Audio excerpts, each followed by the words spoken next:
So yesterday was a bad day.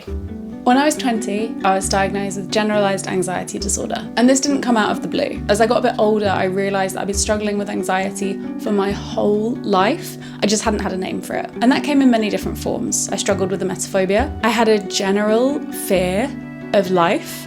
I couldn't deal with being in school. I was deeply afraid of trying new things. At some points, I experienced so much social anxiety, I couldn't even open my mouth.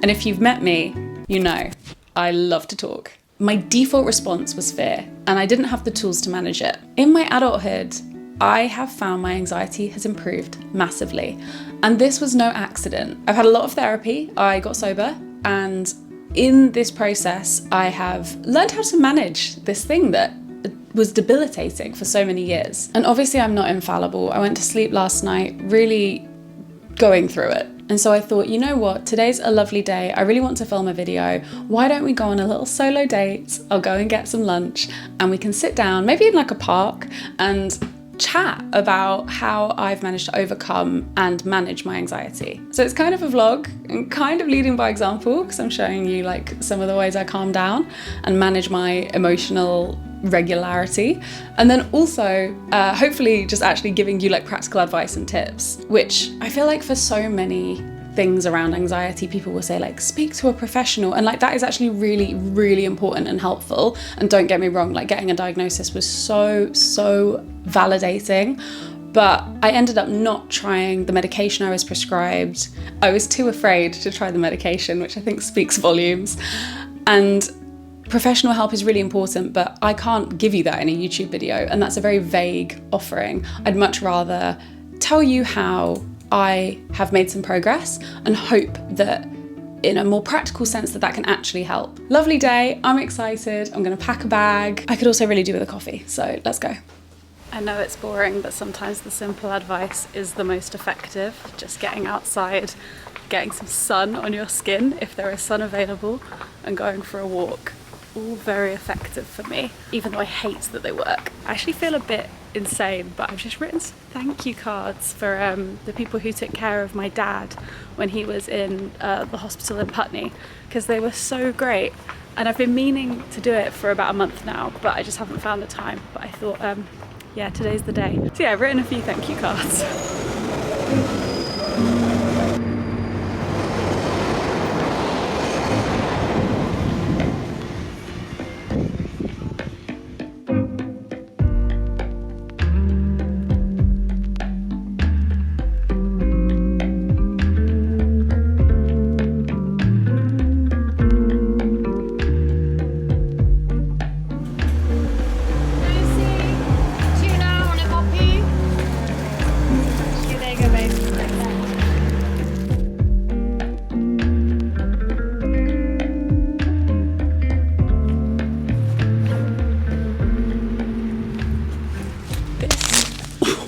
There's a thing in London now where some places say they do cold brew, but they're not actually doing cold brew, it's just an iced Americano. But I'm thrilled to report that It's Bagels do actually sell a cold brew. I'm a girl with a 3 taste and drinks kind of energy, so I brought this hip hop living soda, tropical peach, from home. And then our bagel is tuna fish salad. Right then. That looks so good. She's good. I'm so deeply content right now. I've had half, I'm going to save the other half for after. I feel so much better already. It's funny, isn't it? Ultimately, with plants, like a little bit of food really does help. Back to anxiety. I've made a big list of things that helps. I'm going to go through them with you. Let's start with the like more general anxiety. I'm talking not situational, I'm talking the stuff that haunts you day to day. And for me, that involved a bit of work on shifting my mindset. Nothing like starting off with a real classic, but gratitude is very important for me. It really has reframed everything. I know it's cliche, I know you get that advice a lot and it annoys you, but it does work. And the way that I practically bring that into my life is I make a gratitude list every night, or at least more nights than I don't. Obviously I'm not perfect, it doesn't happen every single day. If you're starting from scratch and you've never actively tried to bring gratitude into your life before, I would, before bed every night, list 3 things that you're grateful for. Just 3. And do it every night for like a month. If a month's intimidating, try 2 weeks. You only need 3 things as well. You don't have to make these ornate long lists, but it's just a great way to remind yourself of the good things in your life and to use the muscle so that when difficult things do happen and things that are incredibly challenging that you might not be grateful for in whole, it becomes a lot easier to pick out the parts that you are relieved are the case. I found that even in the most difficult things I've ever experienced, there are silver linings and there are like glimmers of hope. I've done a lot of work on improving my internal monologue, and I'm nowhere near perfect yet. In fact, I'm not even good at it. But I have started to now acknowledge when I'm using the words I need to and I should in contexts where I don't actually need to do the thing. You'd be surprised at how many of these I shoulds and I need tos are actually not obligations at all. They're just expectations you're placing on yourself. And so working through that self-talk has been really, really helpful for me. Sorry, there's a full-on helicopter. Welcome to London. So weirdly, a big part of correcting the self-talk is not actually correcting it. It's just acknowledging when your language, your internal monologue's language, is actually being a bit detrimental to yourself and placing unrealistic expectations on yourself. Maybe not even unrealistic, just high pressure expectations. So for example, I always say to myself, I really need to read a book a month because I do a month in review on my Substack. And I say, I need to do this. Do I need to do it? Or is it just something that I would like to do that I feel like I am a failure if I don't do? If I can read a book a month, that's great, but there's no point letting that contribute to my internal anxiety monologue. When there's a task that feels monumental, just think about the first or second step. That's all I want you to think about. I'm sorry about the helicopter, but I have a feeling he's sticking around. So when there's a task on my to-do list that feels monumental, that is something that causes me large amounts of stress and anxiety, I just focus on writing down and acknowledging the first 2 tasks. So for example, learning to drive felt like an absolute mountain to climb. It felt very overwhelming and anxiety inducing because I have never been very comfortable in cars, and I was very overwhelmed at the prospect of getting started. So I just said to myself, okay, just do the first 2 steps. And I wrote down what I thought the first 2 steps were, which was to book my theory test and to book my first driving lesson. And the pre-step of that was even just to inquire about a driving lesson. So I just booked my theory test and inquired about a driving lesson. For me, that's a much more manageable approach than trying to plan out every step, because 1, you don't know what every step is going to be. That's you trying to exercise control, to control the situation, to make yourself feel better, or at least that is in my case. But yeah, it's just not the vibe. And I also reminded myself that it was absolutely fine if I wanted to switch to automatic. I could just start learning manual and then see how it goes. Reframing it as just trying it was much easier for me. I find great benefit in bringing myself back into like the wider context really regularly. I know this doesn't work for everyone. Sometimes it feels a bit nihilistic, but I find it really helpful to remember that the world doesn't revolve around me. I'm one of 7 billion people on this earth, and really we're just like ants. It's kind of like SimCity. And again, I find that context helpful when you are thinking about something bad that you've done or something that you regret.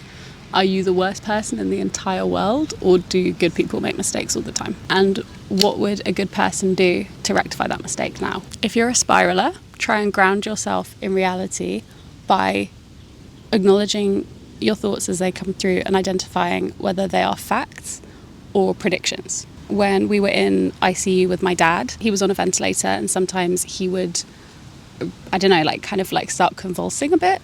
And in the panic, I would think he was having a seizure, but actually he was just coughing and just needed some assistance. I need to differentiate here with like where the assumption is versus where the fact is and what I actually know to be true. And it stopped me from going down an absolute rabbit hole of assumptions. I've just had to move because some people sat in the park right next to me under my tree and I just felt a bit awkward. Oh yeah, I was saying about spiraling. Yeah, for me, like I just have to ground myself in exactly what I know right now, the facts, trying to find out the rest of the facts and not letting myself run away with potential evolutions of the situation. I was bad for it in school as well, like, you know, I felt like that exam went badly, so I'm definitely going to fail, and then I'm not going to get into university and it's all going to go wrong. That is simply not a helpful way of thinking when you don't even know how you did in the exam. I'd say a big part of that as well is just learning not to dwell, which is hard and just takes practice. Like, be kind with yourself. Exposure therapy can actually be super, super helpful. I am not recommending this particular scenario. Do not do what I did, but I had really, really bad emetophobia when I was younger, And one of the things that really helped was actually being sick when I was drunk, because I was kind of out of it and kind of numb. It was like a measured way of being exposed to this thing that I found really, really challenging in a like quite dissociated state. Obviously, that is a very specific example.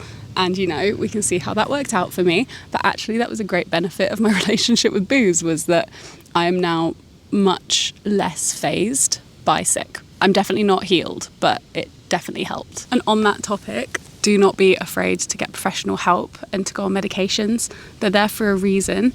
If your baseline is just that you can't handle, the level of anxiety in your day-to-day, and it feels, there's no amount of mindset change or thinking that could help it to the point where you can manage the day-to-day, then absolutely consider medication and speak to your doctor. And I know that CBT gets a bad rap, at least in the UK it does.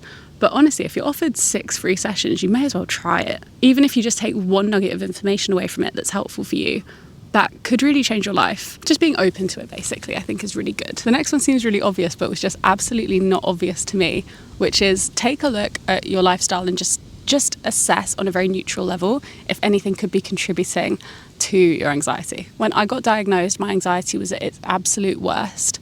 And that was in part due to the fact I was drinking like 3 to 4 coffees a day and then drinking heavily in the evening and like repeating that cycle over and over. There were many more factors at play, but that was definitely not helping. If there is stuff that you can manage or change, then be open to that. My life improved drastically when I went down to 2 coffees a day, and I drank my first one after I'd eaten breakfast. And for me personally, quitting booze was the best thing I've ever done for my anxiety, because I would often black out and I wouldn't remember what I'd done the next day.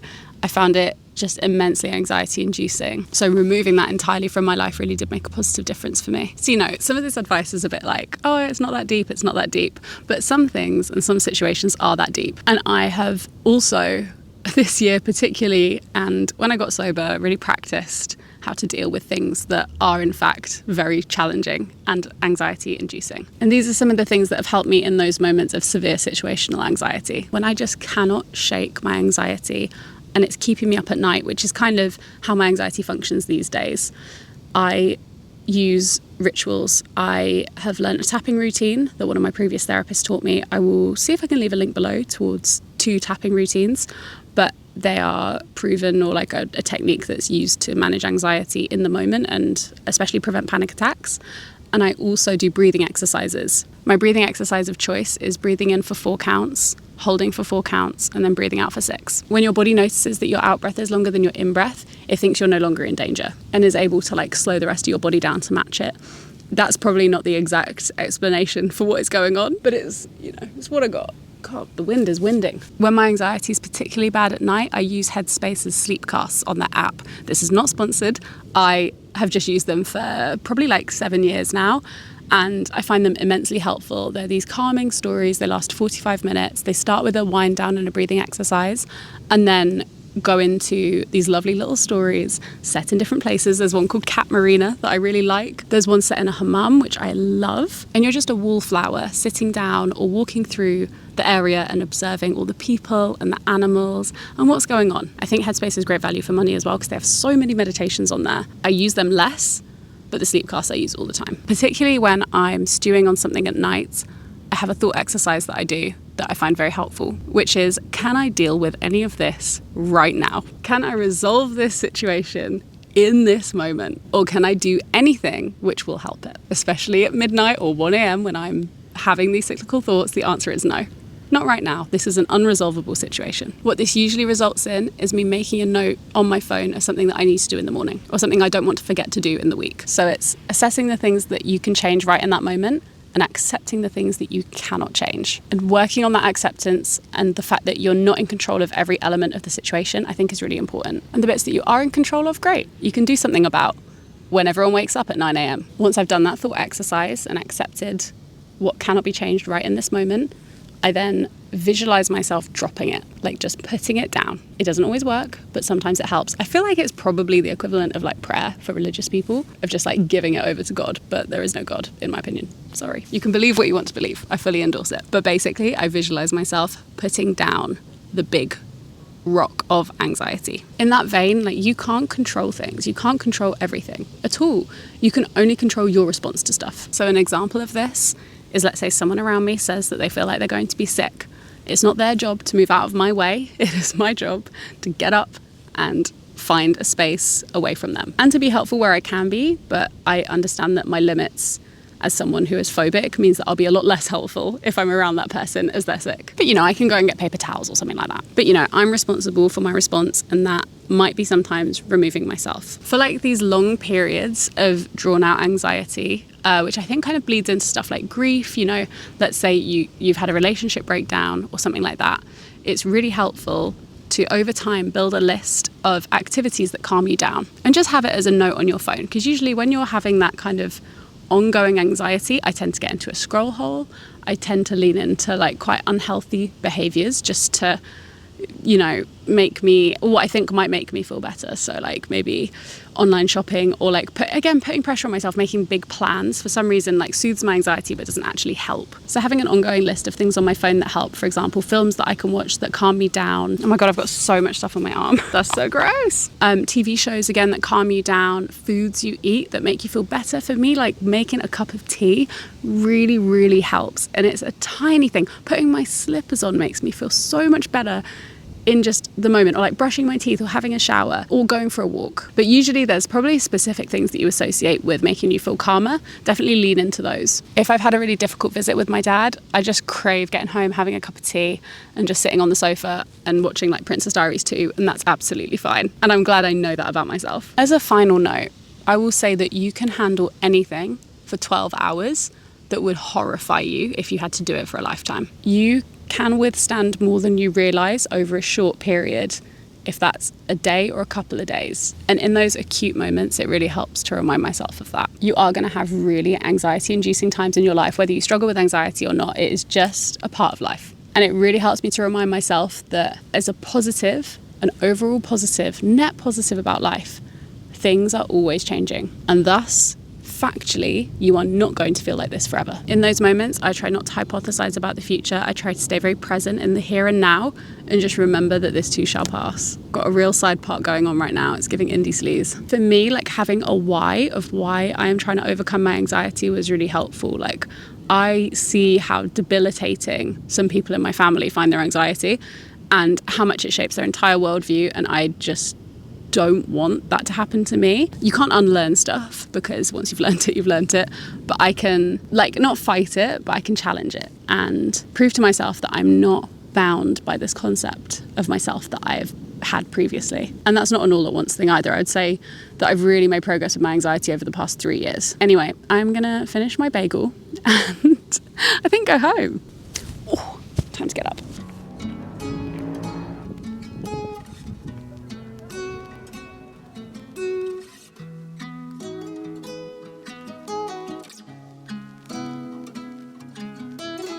I bought a blackcurrant sorbet ice cream. It melted faster than I could eat it, so it's gone all over my hands. Really good though. I think it's from a brand called Romeo. You might notice I've changed. I am in gym wear. Please enjoy our laundry in the back. Because I'm going to work out. I booked it before I checked the weather forecast for today. Luckily it's indoors, but I'm actually too hot to function right now. I have no idea how I'm gonna do it, but I know it will make me feel better. I know it will help my anxiety, and I can always have a cold shower. If we have to do HIIT, I will be complaining.